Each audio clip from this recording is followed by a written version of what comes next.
Si tu mourrais ce soir, mais que diras-tu à Dieu? Si tu mourrais demain, que diras-tu à Dieu? Mais si tu mourrais ce soir, que diras-tu à Dieu? Si tu mourrais demain, que diras-tu à Dieu? Tu peux tout avoir dans ce monde pourri, les plus belles maisons, les plus belles voitures, toutes les plus belles filles lui viendront à tes pieds. Mais un jour, tu couleras de larmes pour tout cela. Tu vas couler des larmes, tu vas pleurer un jour. Aujourd'hui, je vais vous présenter la révélation du 30 juin 2020. Je venais de prier et lorsque j'ai fini de prier, il était 23 heures quand j'ai commencé en fait. Et quand j'ai fini de prier, vers minuit, j'étais en train de regarder les messages sur WhatsApp en fait, dans un groupe qu'un frère a récemment ouvert, a créé, pardon.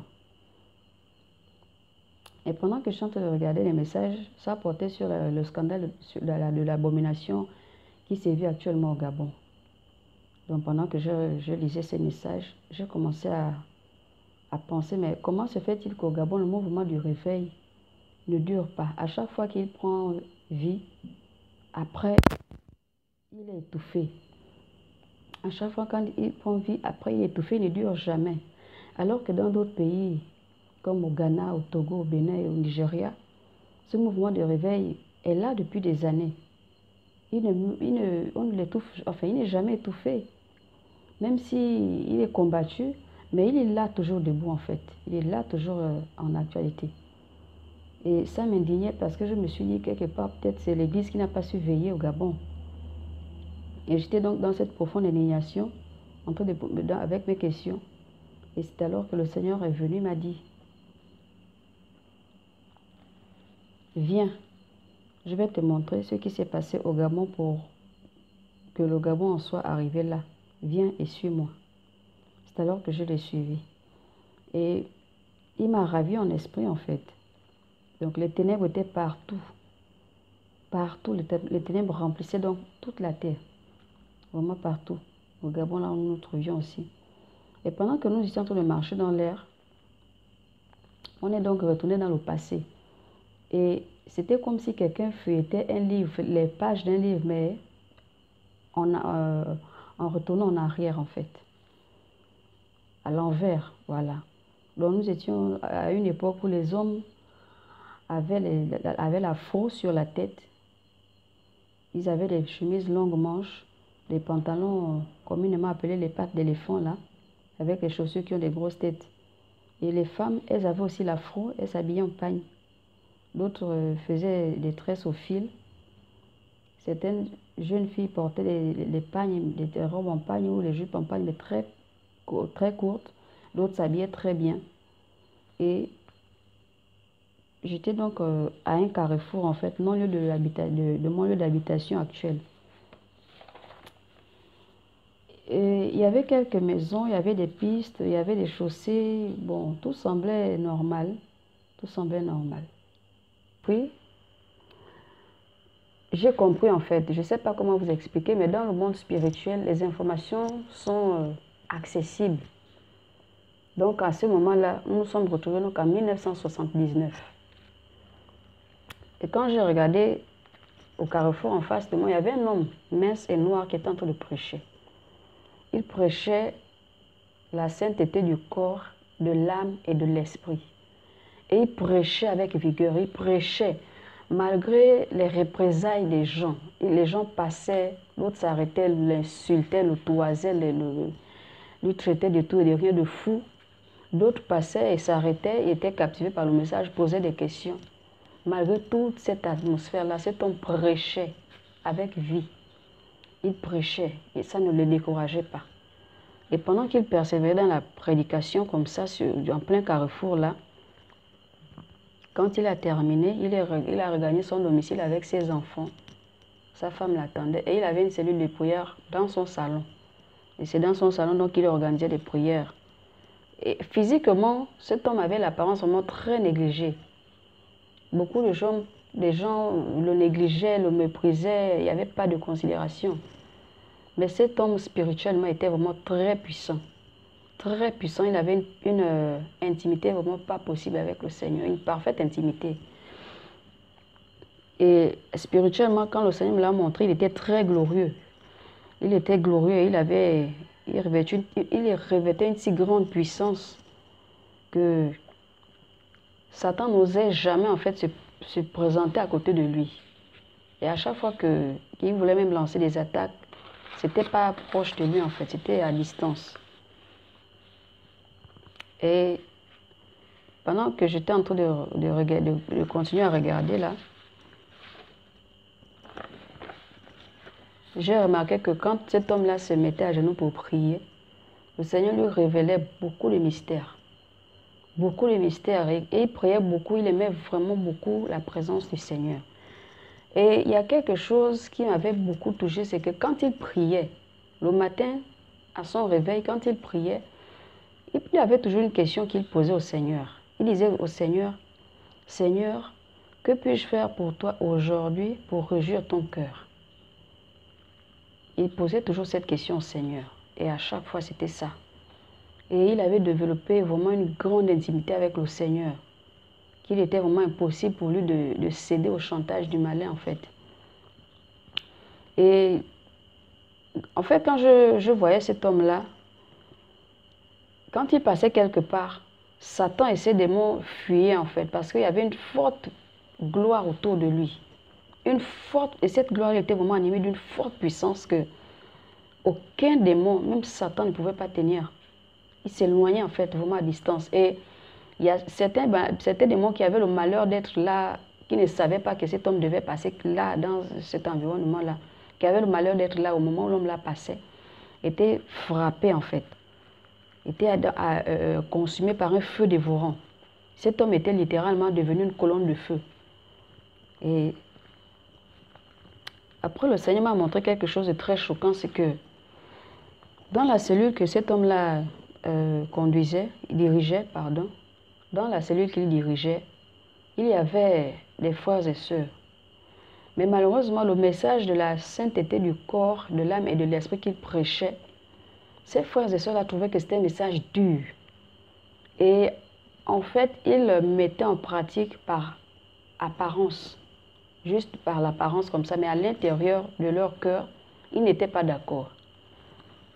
Et c'est alors qu'ils se sont cherchés, donc ils se sont concertés et ont commencé à chercher donc une échappatoire, un moyen de diluer la parole de Dieu. Car cela est la sainte doctrine. La sainte doctrine de Dieu consiste au dépouillement du corps, de l'âme et de l'esprit. Et donc eux, ils se sont concertés, ils ont donc cherché à neutraliser, à diluer la parole de Dieu, mais étant donné que l'homme de Dieu était radical là-dessus, il n'arrivait pas. C'est alors que le Seigneur un jour, pendant que ce prédicateur était en train de prier, le Seigneur lui a montré de quelle manière il devait mourir. Et il a commencé à se plaindre. Se plaindre pas du fait de mourir, se plaindre parce qu'il s'est dit, mais s'il meurt aujourd'hui, qui va le relayer pour continuer à prêcher la vérité de la parole de Dieu? C'était se plaindre dans ce sens-là. En fait, ce que le Seigneur a montré, c'est que c'était les membres de la cellule de prière, en fait, qui devaient être à l'origine de sa mort, qui devaient lui ôter la vie. Et ce qui est étrange, c'est que ce prédicateur s'est mis à se repentir pour eux. Il s'est mis à supplier le Seigneur pour leur salut. Il s'est mis à demander pardon pour leur salut. Il s'est mis à implorer la grâce de Dieu pour leur salut. Il a persévéré, il a persisté à prier dans ce sens-là. Et pendant cette période, Il prenait même des temps de jeûne et de prière pour prier en faveur du groupe de personnes qui devaient être à l'origine de sa mort. Pour que le Seigneur puisse les sauver en fait. Que le Seigneur fasse tomber les écailles de leurs yeux afin de les amener à la repentance. Et c'est alors que,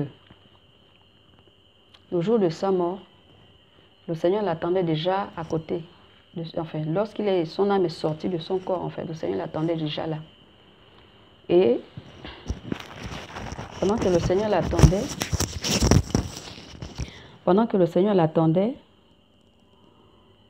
il s'est levé de son corps physique, donc son âme est sortie de son corps, et il a regardé de part et d'autre, en fait, il regardait autour de lui, dans un regret, en fait, une douleur dans son cœur. Et c'est alors qu'ils ont commencé à monter avec le Seigneur.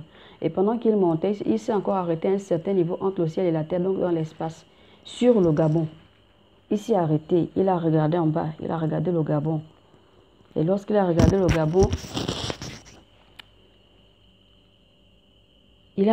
Gabon, il avait le cœur meurtri parce qu'il ne laissait aucun successeur.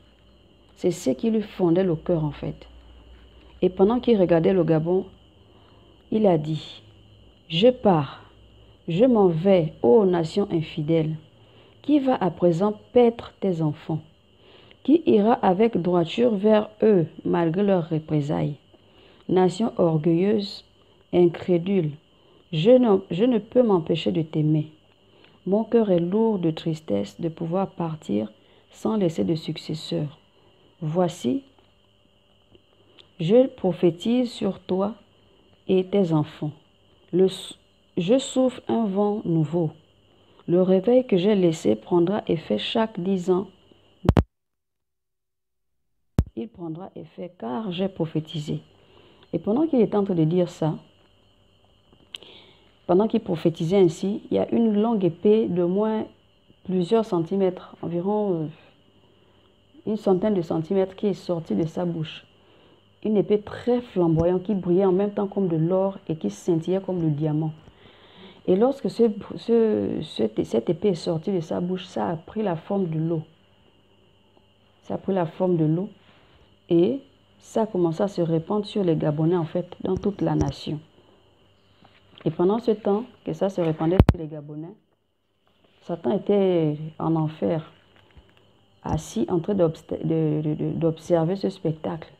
Et c'est alors qu'il a vite envoyé ces démons de haut rang.